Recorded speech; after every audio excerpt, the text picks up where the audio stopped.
I was raised by a single parent, my mother and stepfathers in and out of my life. I was raised in an abusive home with no Christian values, physical and psychological abuse. At elementary level, I learned to act out in violence at school with other kids.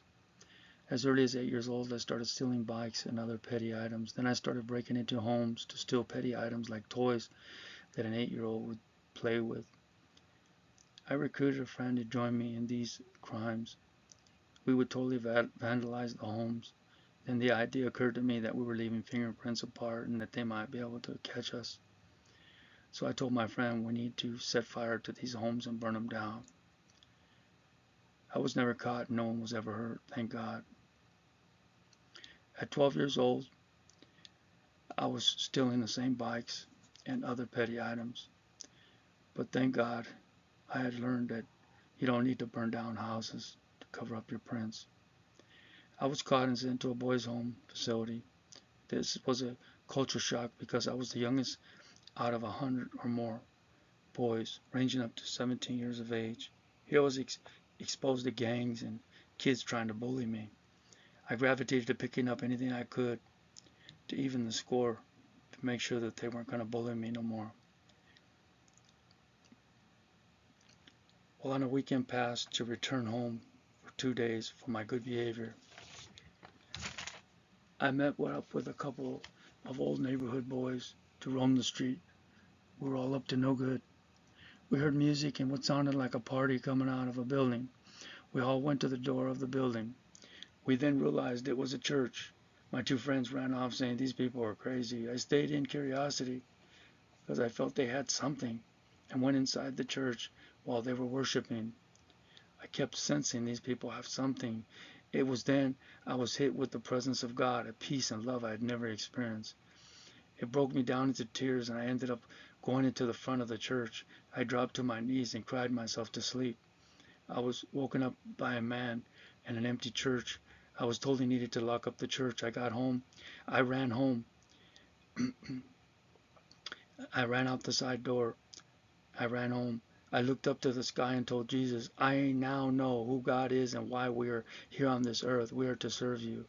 How I knew that I have no idea at the time, but it was engraved into my soul. God had left his mark on me. I was so excited to get home and share this great news with my family, but it wasn't accepted with the same enthusiasm that I had. I was just sent back to the boys' facility while returning. I told God that I knew who he was now, but I had to go into this place where all these bullies were at, but that I knew who he was, and the only way I could stop them from trying to take advantage of me was to pick back up where we left off once I got out of this place. Well, that didn't happen. From age 15 to 17 years old, I had 3 encounters with death, and I was also incarcerated 2 more times from age 15 to 17. The 2 encounters with death was I was with some friends inside of a laundry room inside of an apartment complex. We were drinking and just clowning around. A grown man came into the laundry room and he was drunk and he started getting crazy with us. So I beat him up. He said in Spanish he was going to come back and kill me. That's what my friends told me. He came back about an hour later with a pump shotgun. Staggering at the door from being drunk, he pumped it. All my friends ran and scattered, left me there. All I remember was a fog, as I remember being an ignorant kid, and I had told him, you know, go ahead. I was egging him on to shoot me. To this day, I blacked out. I have no memory of how I got out of that laundry room or what happened and how he put that gun away, but I was never shot. The second incident was my sister Helen was in a confrontation with a grown woman, and it was our neighbor. She had some boyfriend, her husband, whoever he was. He came out with tattoos, older man, and he started getting aggressive with my sister. So I started fighting with him, and people broke it up and everything. And I had a really bad anger problem. I was really bad as a kid, and so I threw my whole arm. I punched it through a window, and my arm just, it was like, it's the old windows where the glass is like razor blades, which I had no clue. and it severed my arm so bad that blood gushed out, arteries were hit, and some guys came right away and they threw a tourniquet. They knew what they were doing. They called an ambulance, and they saved my arm from being amputated in my life that day. The other one was, it was a neighborhood called Bassett. It was next to the neighborhood that I lived in, which was Almani. We were up to no good, and these carload of guys came by and they got crazy with us, and one jumped out. I started fighting him, getting the best of him. He pulled out a handgun and stuck it on my chest. The gun jammed up. He couldn't shoot. I could see all over his face. He was angry that he couldn't shoot me. He went to his pocket and pulled out a knife, stabbed me. I started running, hit me in my back. I fell to the ground. He went to carve me in my cheek area, my face. I put up my arm to block it. I have a big cut on my forearm. And then I realized the guy's going to kill me, so I jumped up and I ran as fast as I could, and I was able to get away. I also was arrested in Mexico at the age of 17 for taking a car over the border along with a weapon. A knife was in the car. I was facing 7 years in prison. Mexico prison is no place for any Mexican, especially an American Mexican who doesn't even speak the language. It's all bad. Long story short, I was planning an escape, and I decided I needed to purchase a knife to protect myself and to get out of here. I concluded that if I stayed here, I'd be dead or abused. The night before my attempted escape, I prayed out to Jesus. I told him, if he allows me to get out of here, I'd give him my whole life. I'd surrender it to him. The next day, I was transported by federal Mexican police to a downtown federal building. It was an unknown place where the federal police take you here to torture and interrogate you for information. While in my holding cell, I could hear someone being drowned in a toilet bowl by the federal police. It's a form of torture where they try to get information out of people. The Lord had me escorted to an upstairs office. I was taken into a plush office with a man nicely dressed. He told me they were releasing me. Straight miracle from God. I didn't keep my promise to God. Not long after this, God gave me 2 nightmares. After each dream, a voice told me that I was going to prison for a long time. Let me explain what one of the dream nightmares were, because it was related to one of the prisons God was sending me. My first prison, San Quentin. In this dream, I was running, jogging down this beach shore, sandy beach shore with water washing up toward my feet. Off in the distance, I saw a mountain with these big steel doors, and these big steel doors were open. And I ran inside these big steel doors, and I started just going, and there was offshoots of a bunch of different doors going in all different directions. And I decided I got to keep going straight, because if I turn anywhere else, I won't know how to get back out of here. All of a sudden, everything went pitch black, and I started feeling the wall, this big wall in front of me with rocks, solid mountain rock, and I started pounding on it, and something fearful came over me and said, "Don't look behind you." All of a sudden, I woke up, and a message I now realize was from God. It said, "You're going to prison for a long time." About 6 months after these nightmares, I took a gun into a gas station to rob. I thought no one would get hurt. Long story short, I was surprised from an unknown employee who was hidden in the back while I was holding another employee at gunpoint. He shot at me and missed me. I dove on him and grabbed his gun. A struggle ensued, and that employee was shot by my gun in the chest. He later died. 4 months into my 18th birthday, I was arrested and taken into custody with special circumstances. That means the death penalty. I was facing the death penalty at 18 years old. I was spared death, and the judge sentenced me to a life sentence for first-degree murder. This was in 1982, and I was sent to one of the most hardest prisons in the state of California, San Quentin Prison. Though it's been over 40 years, I can remember the event as the prison bus pulled into this big metal iron doors that were open. I began to feel the presence of an evil that I had never sensed before. After placed inside my cell, I heard gunshots. I could see far off that an inmate was shot and hit outside from my window on a small fenced-in yard. Other inmates filled me in on how to stay alive. Prison rules. Here it was, straightforward, no fighting. If someone deserves to be dealt with, he was to be stabbed to death. Usually only had 3 to 4 seconds, they told me, to puncture a vital organ, lungs, heart, liver, on the body before a guard shoots a high-powered Mini 14 rifle straight at your head, and there was no warning shots in this place. Mexicans from the Southern Mexican gang, that's who I ran with. That's who I ran with, because in prison, you had to run with somebody. And I was young and scared. I heard it said, fear will do two things, make you run or fight. In prison, fear of any kind of weakness opens you up to be victimized by all inmates. Anywhere from unwanted sex, taking your belongings, all your money coming in from family members, anything you got was theirs. In no time, I was stabbing other inmates. These incidences had me placed in the most locked down areas of the prison for my violent behavior. While in these lockup areas, I planned a stabbing that I was going to commit on a prison guard. That didn't happen though. The incident leaked out to the prison guards. They put on riot gear and suited up and rushed me in my cell. They beat me senseless. I was hospitalized up in San Quentin Hospital. It was in this hospital room that all hell was released upon me. Not from prison guards, but from some dark shadow spiritual figures full of evil.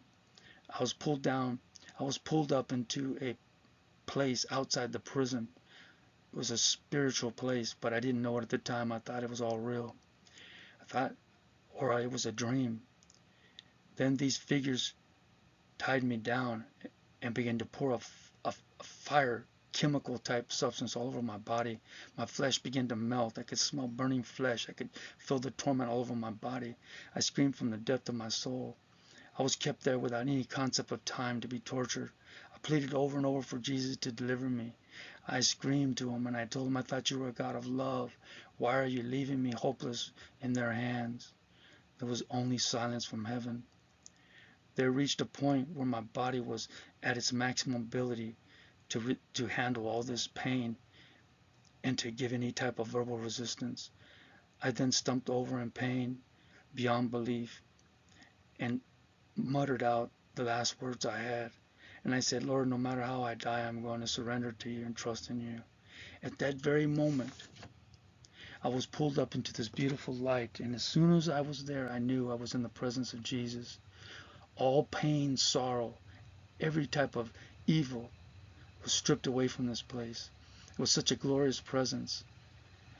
I don't even know how to describe it, because nothing on earth resembles it. Somehow I knew he was going to send me back. I pleaded with him not to send me back. I was plunged back into the hands of these black shadow figures. They plunged me into more torture. This went on without any consciousness of time. I must have been showing bizarre behavior again in this hospital, because they strapped me down to a bed and medicated me. I was given some time of relief and the spirits left me for a while. I was allowed to turn back to normal.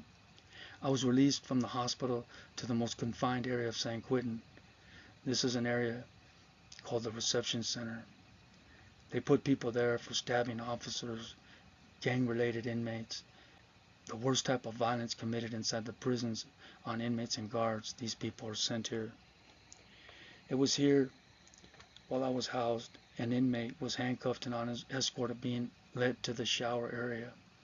And an inmate came out with a knife in his mouth, and he plunged on this inmate with his handcuffs behind his back and started stabbing him to death.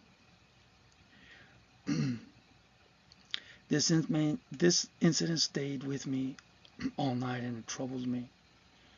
I seen a lot of violence. I wasn't sure why. Then I heard a voice. If you continue to live your life like this, stabbing people, you live by the sword, you die by the sword. I responded to this voice. What else is there? Because I was looking at my life sentence and with no hope. God took me back to my 12-year-old encounter with him, the church where he had touched me at. I had grown so hard and so calloused, I had buried that encounter with God inside of me. I immediately responded and accepted Christ back into my life. I then got a Bible and cut off my ties with all Southern Mexican gang. Then out of the blue, God allowed these dark shadow evil spirits to return to have their way with me. I was pulled back into this place that was of the outside world from the prison. They were allowed to torture me. My greatest fears of dying came upon me, even the torture and death of loved ones. I must have been showing bizarre behavior because the guards placed me back into the hospital. It was decided by prison officials to send me to an outside medical facility. My condition only grew worse. I stopped eating and drinking. They had to place me in a bed with a leather 5-point restraint, and they gave me liquid food with tubes going down my throat. I couldn't find rest in any place, even in my time that I could get small amounts of sleep. I would be tormented in my dreams. The shadow figures would torment me in sleep. I pleaded with God over and over to let me die. At one point, I had contemplated suicide, but God warned me if I chose suicide, I'd be sent to hell, and suffering there will never end. I believed God and turned away from that option. I spent my conscious hours pleading with Jesus to rescue me. I had nowhere else to turn. I realized at this point whatever was happening to me was coordinated by evil spirits, and they were out to destroy me. I knew God, Jesus, was all-powerful, but he was allowing it. I couldn't see the love of God in any of this suffering, but I felt I had no choice. So I hung on, and I said, though evil was present everywhere in my life, I knew God was out there, and he was the only one I could trust to eventually help me. I was released from my force-feeding bed and was heavily medicated. The doctors kept trying medications, heavy medications like Thorazine, Haldol, Polixen. I mean, the list goes on, and nothing worked. I asked for a Bible. The medication was so powerful, the side effects didn't allow me to be able to read. Everything was a blur. The doctor said it was from the side effect of the medication, so I couldn't even read my Bible. Then the suffering let up. I was allowed to integrate with other patients here at this prison hospital. Because of the humanitarian and ethical issues due to my state of mind, there are laws in California that if you're in this mental state and condition, they were not to place you in isolated housings and prisons until you recovered in what they call remission. This place was a medical facility that didn't resemble a prison in any kind of way. I met other Christians and was allowed to go to church. I also attended a nightly Bible study. I began to get familiar with the Bible. I saw that prayer was a very powerful weapon against these spirits of evil. The black shadow evil spirits would come around, but not to torment me anymore, only to harass me constantly. I had heard about the gift of tongues and heard it would help a person get closer to God. I prayed for it, but nothing happened. There was a Christian brother who was on medication too, who shared that I shared my prayer with about tongues. This brother was a blessed brother, and he shared his testimony, and he was on medications and pretty messed up himself. But he shared that his wife and his kids were on their way up to visit him. She had a head-on collision, and all his family was killed, and that's why he was in the mental state that he was in. This brother told me after I had shared about the tongues, and I had prayed and asked God for it. He said, God told me you'll be speaking in tongues within 7 days. This was my first experience of someone else speaking on the behalf of God. This brother and I would go outside and on a regular occasion in the yard to get by ourselves to pray. We didn't even realize that this process was called intercession in the Bible. I was leading the prayer that day. I saw in the spirit a vision of 2 people in a hospital waiting room. The Lord was making everything clear to me. So husband and wife, they were backsliding and praying to God to please heal their child who was dying. And if he did that, they would fully dedicate their hearts back to the Lord.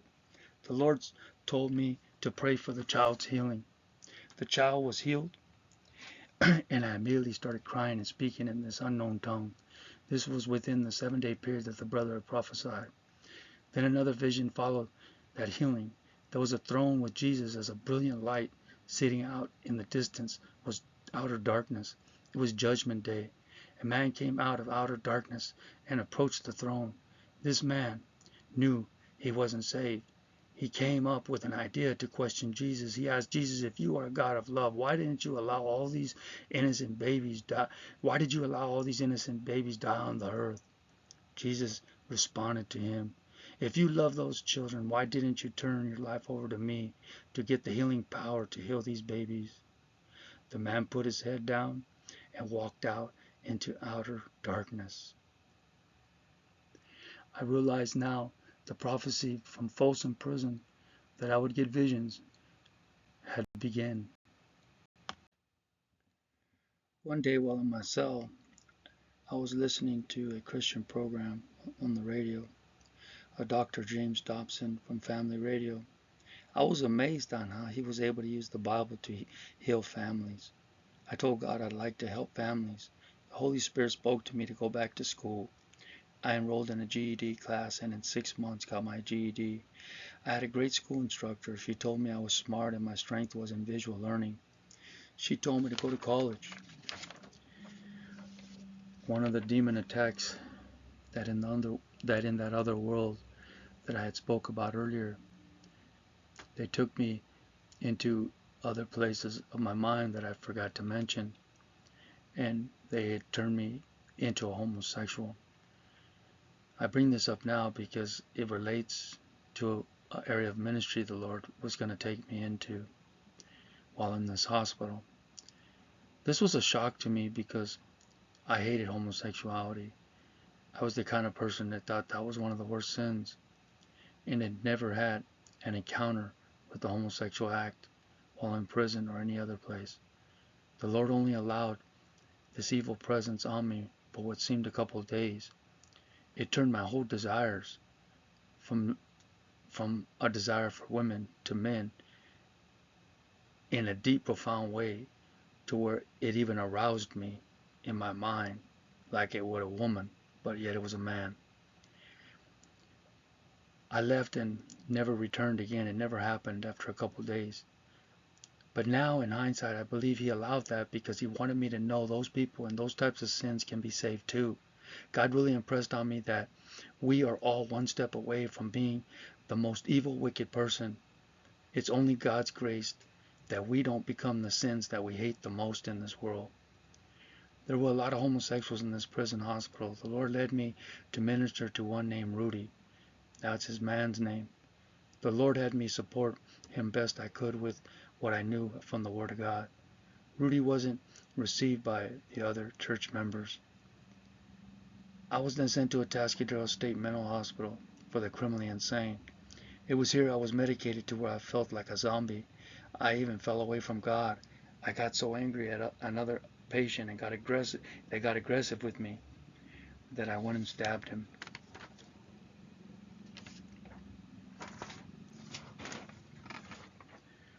The hospital immediately sent me back to the prison hospital. They placed me inside a suicide cell for observation. The black shadow demons were always around to harass me. I got myself a Bible and committed my life back to the Lord. I was then placed in another cell to wait on what the officials were going to do with me. I was reading the Bible. The black shadow demons were all in my thoughts, and I couldn't concentrate. This would happen often when I'd read the Bible. God's Spirit spoke to me to take my fingers and plug my ears. I was desperate. I was willing to try that. I did just that. It had been over a year since my encounter with these evil shadow figure spirits. I was watching before my eyes the Holy Spirit pull these evil spirits away from me. It was like he was putting a hedge about me to protect me. The lines they couldn't cross no more. I knew I was receiving my healing. I cried and thanked Jesus. I had been a smoker back then, smoking tobacco. I had some like bugler type tobacco in a styrofoam cup. I ran to get the cup. I looked up to my cell ceiling and told Jesus, I offer this habit to you as a vow to never smoke again for this healing and appreciation which you've done for me, Lord. Then I flushed the tobacco down the toilet. About 2 or 3 days later, I was craving tobacco like crazy. I started pacing my cell. Then standing before me was Jesus. He was in a white robe and his face was all light, a radiant light coming forth full of love. In both hands, Jesus had my styrofoam cup. He was telling me how much he valued that vow I had made to him. I then watched my spirit step out of my body and headed toward the cup to take it back. It was even stating just one more. Just one more. My hands reached out to stop my spirit and said no. I was completely healed. That was 1987. I have never broken that vow and went back to smoking, by God's grace.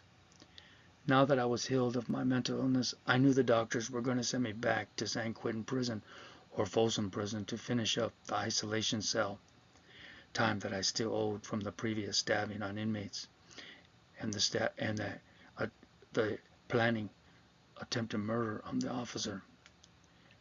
It was a blessing, but the whole blessing was that I had been healed, but that it also brought some new life-changing stressors that I was going to have to face.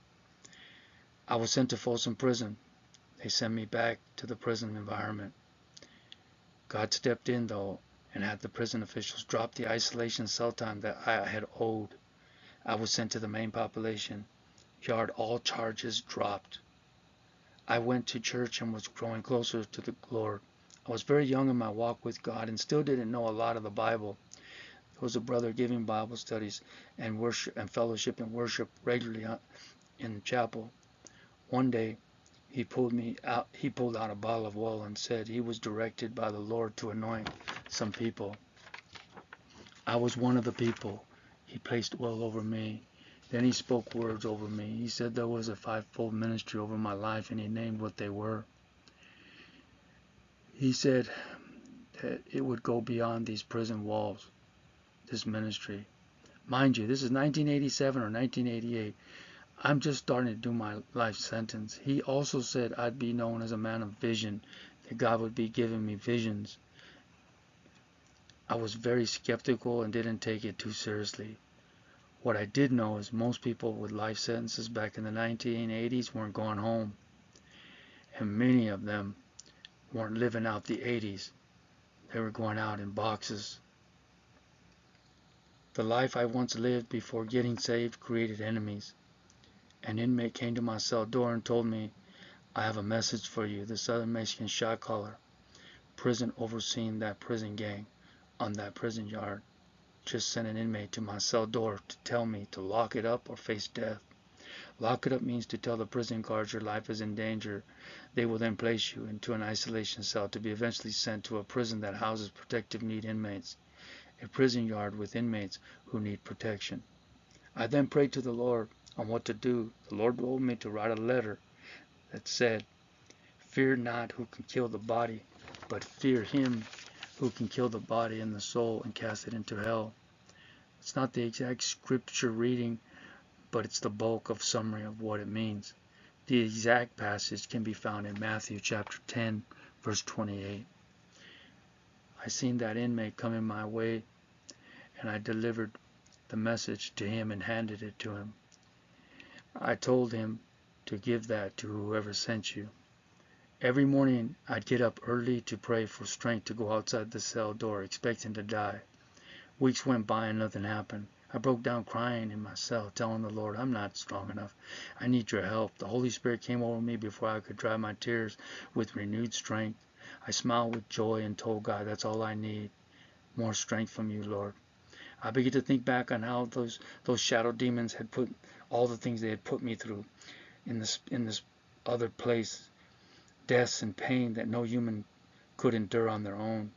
These, I realized, were my lions and bears, like in the stories of the Bible with King David.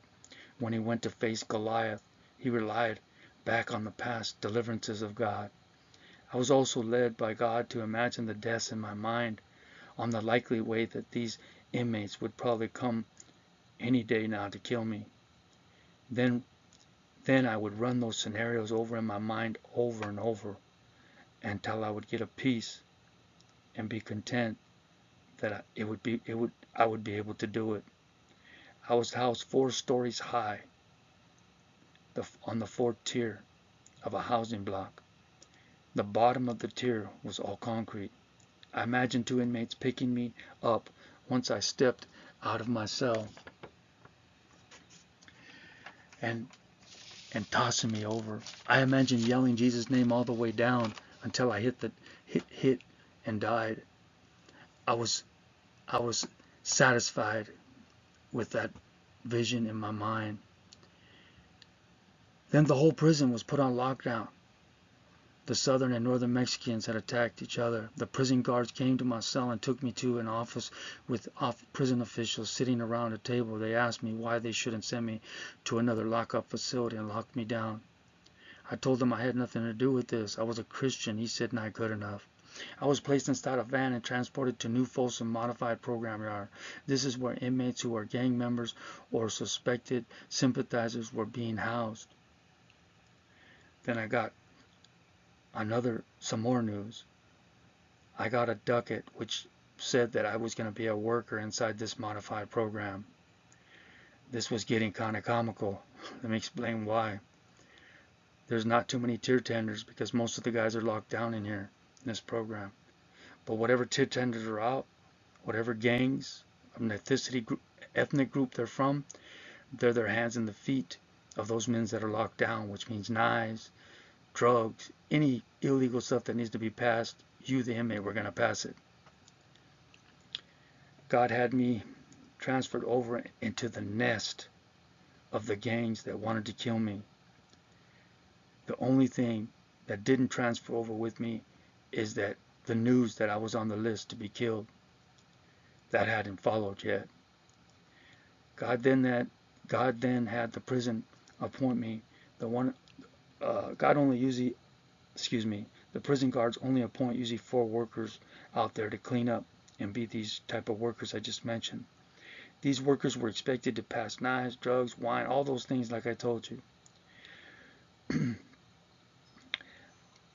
I came out to work.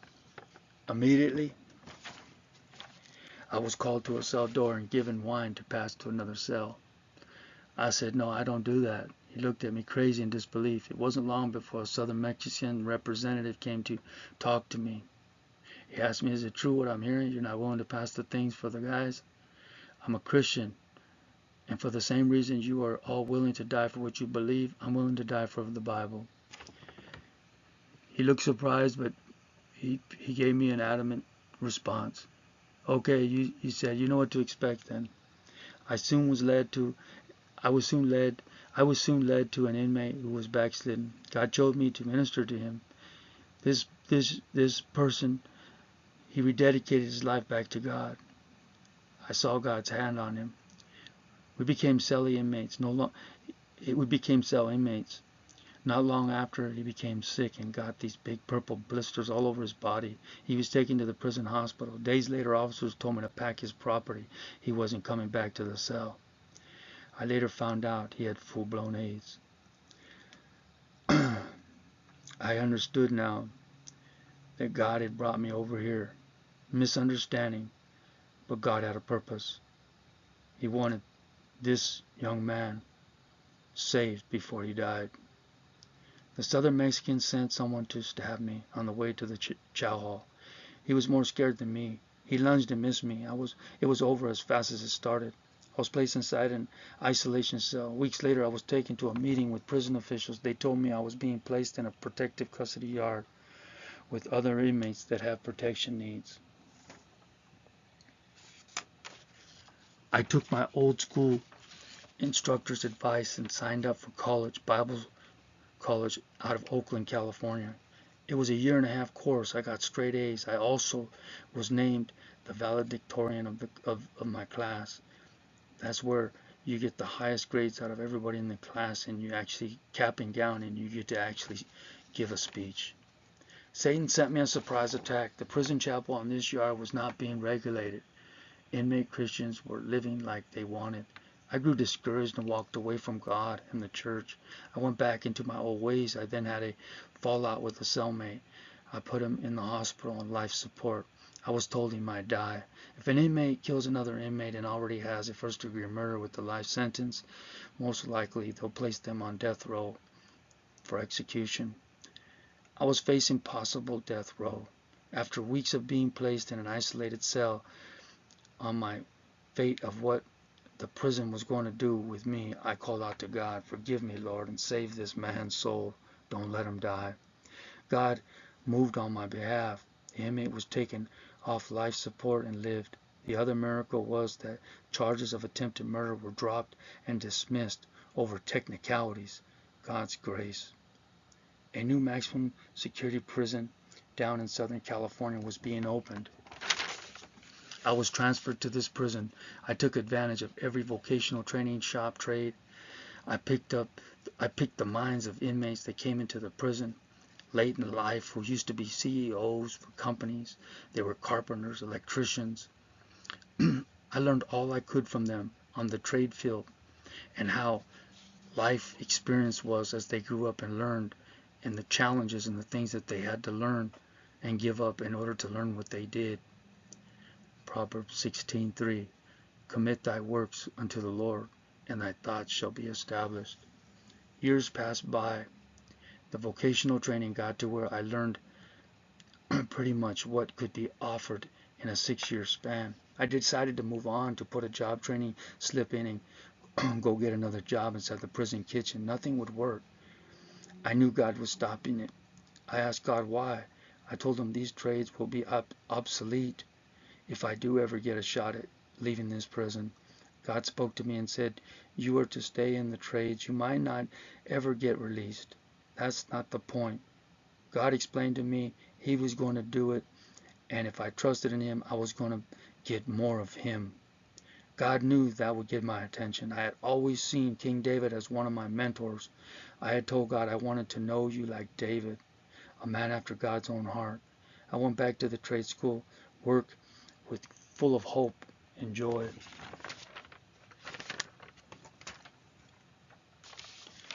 It was now 2009. I was about 44 years old now. I had come in the system at 18 years old. Then I had a medical fallout and my heart with a heart issue. I fell out. I was taken to an outside hospital for 3 days. They were running tests on me. Within the second day, I started to get sad and depressed. The Holy Spirit told me to take my eyes off of myself, that there were people all around me who needed him. He told me, "You're going to be fine. You have heaven waiting for you." I got excited and started praying over the nurses and doctors who were all around me. Doctors placed a pacemaker inside me and sent me back to the prison. At the prison, post-surgery, I contracted a staph infection. This infection almost killed me. The Lord said it wasn't my time. Then God spoke. I was scheduled to go to a parole hearing. I had been to so many hearings over the years I had lost count. The same boards that Charles Manson and people like that went before. I woke up that morning and went into prayer. Then went for my Bible. The Bible actually just opened up. It was in the book of Psalms. It opened up to Psalm 75. There's 10 verses there. I just started reading. And when it got to verses 6 and 7, right after I read these verses, God told me, "I'm taking you home. You're leaving this place." What those verses said was, He said, "Promotion cometh neither from the east, nor the west, nor the south, but God is the judge. He sets down one and raises up another." I immediately told God if he knew that the world out there would be too much for me, that he could leave me here, I'll go to heaven from here, that I didn't want to lose what I had found with him. But I told him, "But if you know I'll be okay, and I'll be able to go out there and glorify you, you go before me into that prison board to release me. Place it in their hearts." Hours later, I was taken into that prison hearing. It was all negative. They were telling me all the reasons why they can't release me. The main reason was my past prison behavior, and my prison points were way too high. I was sent out of the hearing. This is just for them to weigh in and give the final verdict. When I returned into the hearing, it was a miracle. It was as if everything they previously said didn't happen. God showed up. They granted my parole release after 29 years of incarceration. And not only that, one of the board members began to prophesy and talk about how they believed I was going to do great out there, and all these things I was going to contribute to and be able to give back to society and the youth, and I realized that God was giving them all these words later in life. Now, my beginning of a new life in San Diego, California.